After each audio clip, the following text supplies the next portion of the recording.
Well, good morning. I hope you've had a great week. I've been out with AD from church and we went to drop off the hampers this week.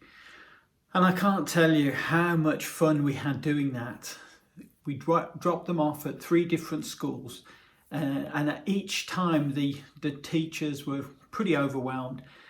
And the head teacher came out one school to thank us. We've had emails since. So I just want to extend a big thank you to all of you who contributed, whether sending money in or whether buying goods and dropping them off at the hub. And a special thanks to all who made up the hampers so beautifully. Dropping them off was great fun. I hope you've seen the Instagram or Facebook page where Helen's put out the photos, but a big thank you, and a sense in which what a great way to get into the Christmas spirit, one of being gracious, generous, compassionate to those in need. And the schools that we dropped them off at, they have got connection with the families that would really benefit from those. So thank you. Now it's the final talk I'm doing today on Jonah. And we get to Jonah chapter 4, which is quite a surprising end to this.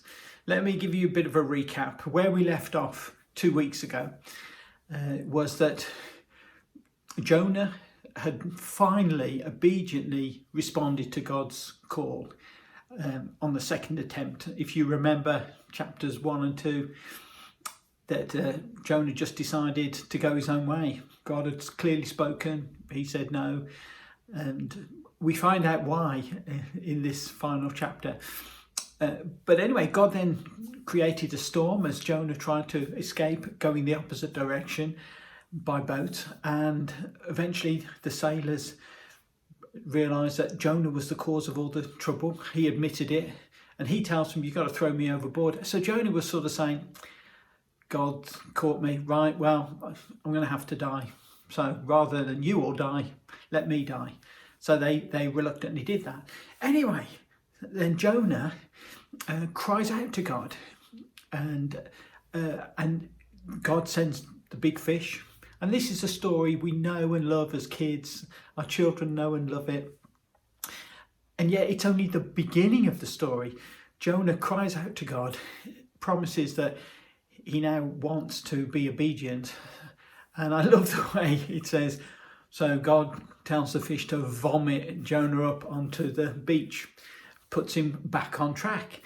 So Jonah then is aware that this time round he's going to be obedient. So chapter 3, we get Jonah going into the city of Nineveh. Now remember, Nineveh was the city of his enemies. It's a bit like if we were asked in World War II to go alone into Berlin and just, declare that God's wrath was going to come on the Germans because of what they were doing to the Jews. You wouldn't seriously consider doing that. And Jonah was in that sort of frame of mind. Anyway, but this time he was obedient, deciding, well, I've nearly died anyway. I might as well die doing something I don't regret, honouring God. So, and what happens? Well, much to his surprise, the city all turn around. The king humbles himself. Everybody is instructed to humble themselves. And we finished at the end of chapter 3. Let me just read you the last couple of verses. So the king has issued, he's in sackcloth. All the animals have been told to be dressed in sackcloth. They're not to eat and drink.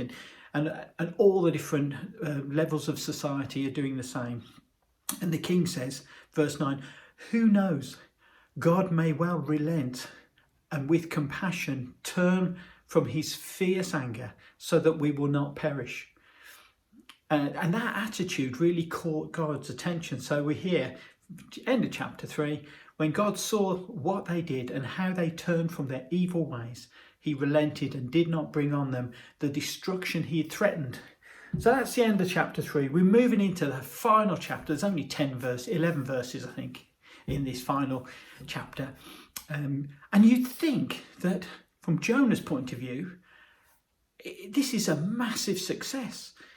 He's now going to be able to go home with the reputation that he has turned the city around single-handed just by being obedient to God as a prophet, proclaiming God's wrath on this nation, and they've humbled themselves, they've turned from their evil ways. You'd think that he'd be just so excited to get home and tell everybody of the success he's had. But that's not the case. That's not what happens at all. So let me read what happens. Let me read these verses. Here we are. Jonah chapter 4. And the heading on this one is Jonah's anger at God's compassion. It sums it up. Verse 1, I'm just going to read them.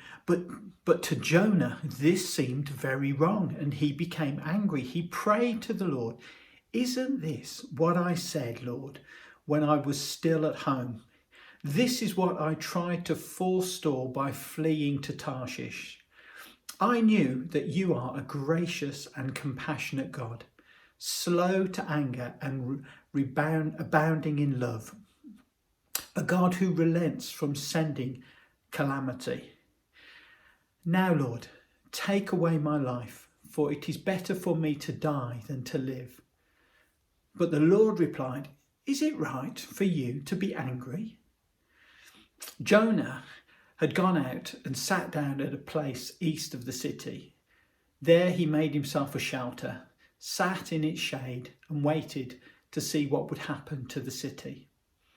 Then the Lord provided a leafy plant. Some translations say probably a castor oil plant. I've not seen one of those, so I don't know what they look like. A leafy plant, and made it grow up over Jonah to give shade for his head, to ease his discomfort. And Jonah was very happy about the plant. But at dawn the next day, God provided a worm which chewed the plant so that it withered. When the sun rose, God provided a scorching east wind, and the sun blazed on Jonah's head so that he grew faint. He wanted to die and said, "It would be better for me to die than to live." But God said to Jonah, "Is it right for you to be angry about the plant?" "It is," Jonah said, "and I'm so angry I wish I were dead." But the Lord said, "You have been concerned about this plant, though you did not tend it or make it grow. It sprang up overnight and died overnight. And should I not have concern for the great city of Nineveh, in which there are more than 120,000 people who cannot tell their right hand from their left, and also many animals?" And so he's referring to innocent people, young children, 120,000 who don't know their left from the right, a phrase that would have indicated they wouldn't know good from bad. And the animals. So there we have it. That's the response Jonah had. And in a way, the first thing that I noticed that I wanted to mention was just Jonah, that, it is a surprise. And a question that I want us to consider, something I've been chewing over myself, was why? Why did he respond that way? Why was Jonah so angry at God? And some of the answer to that lies in the fact that you have to remember where Jonah was coming from and what was happening for his nation at that time. Jonah had been a very successful prophet. He was lived in the royal palace. He would have had every comfort that could have been offered. He would have had influence, connection. He was loved and known, and he'd watched his nation expand its territory through military victories. So he's used to success. And here he's watching his enemies, the Ninevites, the Assyrians, who are notoriously brutal, cruel, savage, and don't believe in God, in the God of Israel. And so he's seeing his enemies being forgiven, and God being gracious and compassionate and relenting from his anger. And for Jonah, that will just raise up all the issues for him that of safety for his own nation. He can't go back and say, guys, look what I've achieved. I've just saved our enemies, but I haven't defeated them. God's been compassionate and kind because they were still a threat. And his own people would not have understood, why on earth would you do that? Why would God ask you to do that? So they hadn't understood that what God was wanting to demonstrate through Jonah, his concern, not just for his own people, but for all people are his creation. And there's, so I can understand that what appears to be a surprise response, because for Jonah, it's not what he wanted to happen. He didn't want to go in the first place. He even knew this had happened. He'd obviously had a conversation with God before leaving his own country about this, because he's reminding God of that conversation here. And it just made me think, have you had a situation where you've seen God be gracious and compassionate to people that you think don't deserve it? And if anything, you'd hoped that they would crash and burn. It may be somebody at work who's got a promotion, but they've got it through dishonest means. Or maybe somebody achieved something that you cannot understand because of their behaviour or because of who they are. It raises all those issues in us, doesn't it? When we see good things happen to bad people, we just don't think it's fair. We don't understand what God's doing. Now, of course, what Jonah doesn't know is that in 150 years' time, after this, God sends another prophet, Nahum, to pronounce judgment. And this time he doesn't relent. And the Assyrian Empire abruptly comes to an end. But God is here giving them another chance. They turn around, but they can't maintain this lifestyle. And I think that just goes to show again that in our own strength, often we cannot sustain good behaviour without being dependent on God, without having God, his laws, his ways at the forefront of our mind. So as we have the wonderful news of the vaccines, as we have the hope on the horizon of seeing family and friends in small numbers over Christmas for a few days, looking forward to getting vaccinated for those that are keen about that. I for one, very happy to have the vaccine. But I realise that's controversial for others. But at least there's this hope of a new normal on the horizon. And I wonder how many of us are going to be more focused on how do we tell people about Jesus? How do we share that who is at the centre of our lives, how we live? Because that's what this is all about. Jonah, he had reputation. He had a track record. And, and he could foresee that going home and celebrating this victory, this success, was just going to leave his reputation in tatters. And how interesting that often God asks us to humble ourselves and let go of our own reputation, let go of how we look so that we can serve him, because he knows the bigger picture. We often don't.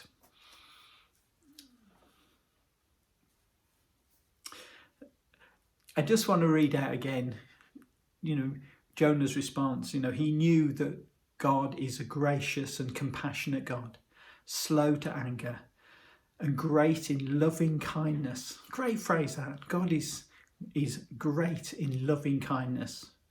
And that's what we're called to be, especially over this Christmas time. When sinners turn to God, you relent from sending disaster. And he was angry about that.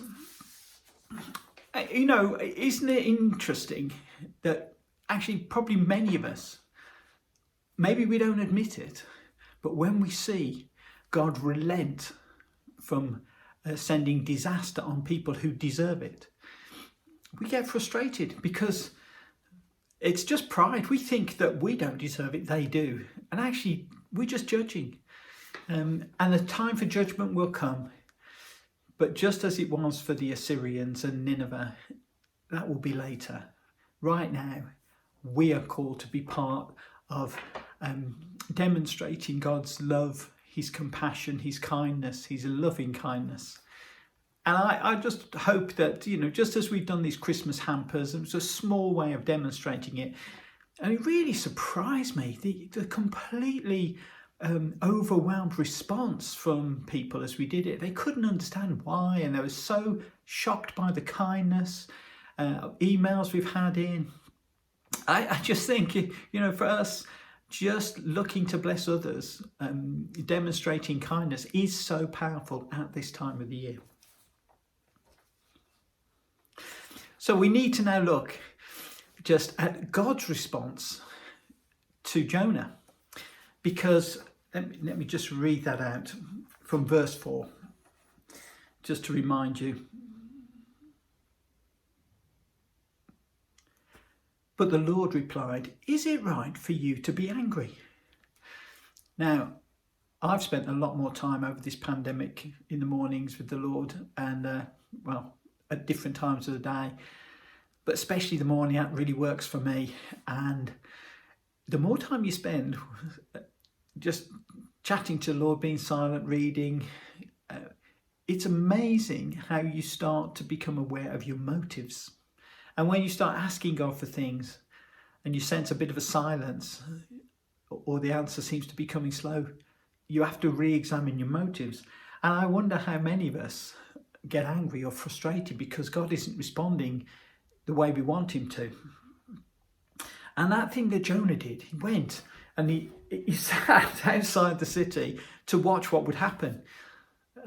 He wanted to see this work out, so he made a shelter. So in other words, he'd had this success, but he wanted nothing to do with those people. There's another challenge for us. God calls us to be alongside the poor, the broken, people in pain, not to sit comfortably in our own homes, avoiding them. Now, after the pandemic, we'll get opportunities. Are we ready? Are we ready to be alongside others? Jonah wasn't. He had no intention of that. And then, of course, God uses this wonderful, Jonah wasn't listening. Jonah refused to sort of respond to God's question.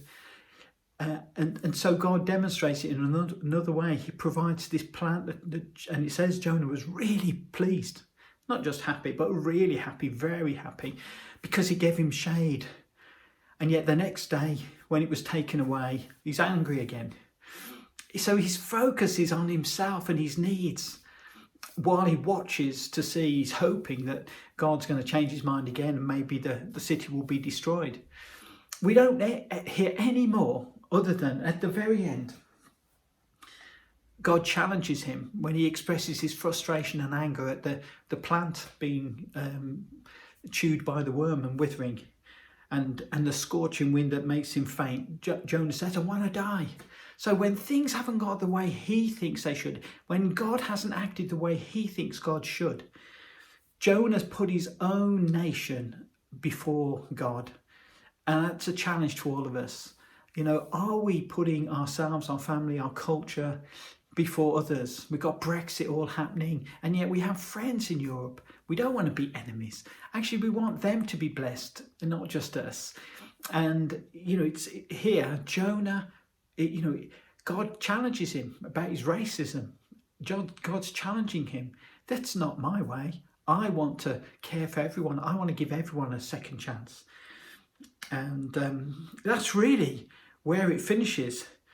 God identifying, there's 120,000 innocents in this city, and there's animals that don't deserve this, and God puts off his disaster, and Jonah basically has a Mardi. Now, over Christmas, the challenge is, are we going to have a Mardi when maybe family gatherings and someone says something or does something, or, it's classic time. Families idolise this time, and yet it can be so challenging. I just encourage you, get your focus right. the challenge to sort of see, what is God doing? He's going to extend loving kindness to people in my family or my network or my neighbours, and they've been irritating me for years. Well, therein lies our own healing. I'm going to finish there. There's so much more in that book, but I hope I've inspired you to look at it afresh. Let me pray. Lord Jesus, thank you for the example that you give us through Jonah, that you at times call us out of success into failure, into humbling ourselves, so that you can reveal to us our own motives for things. And Lord, we want to be servant-hearted over this coming Christmas season. And I'm asking that you would give us, as your followers, eyes to see and opportunities that we can be a blessing, and we can bring healing, and we can be a signpost to you because of the loving kindness we extend to others. Hope you have a great Christmas. Next week, don't forget, we've got a sort of Christmas Madness Zoom. Please dress up. I hope you see we've started to have the decorations, but Christmas jumpers, hats, anything with all the kids. Let's have some fun next Sunday morning, 10 a.m. on Zoom together. God bless you all. Bye for now.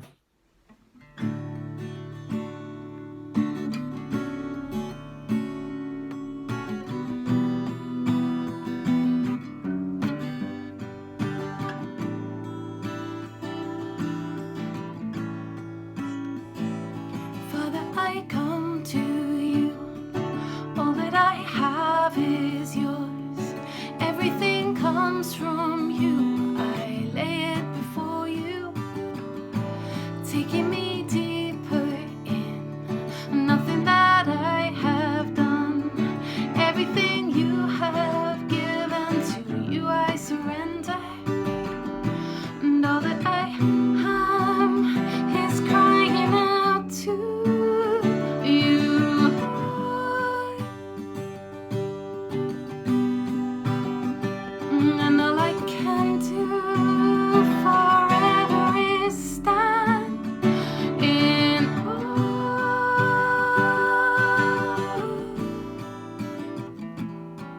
And everything in heaven and earth is yours. Everything comes from you. Everything comes from you. Everything in heaven and earth is yours. Everything comes from you. Everything comes from you.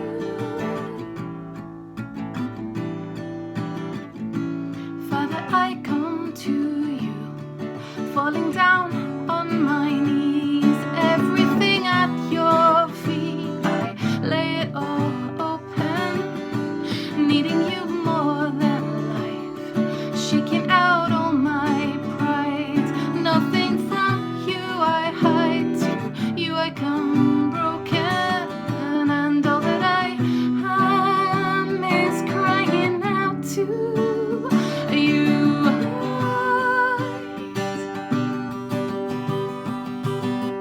And all I can do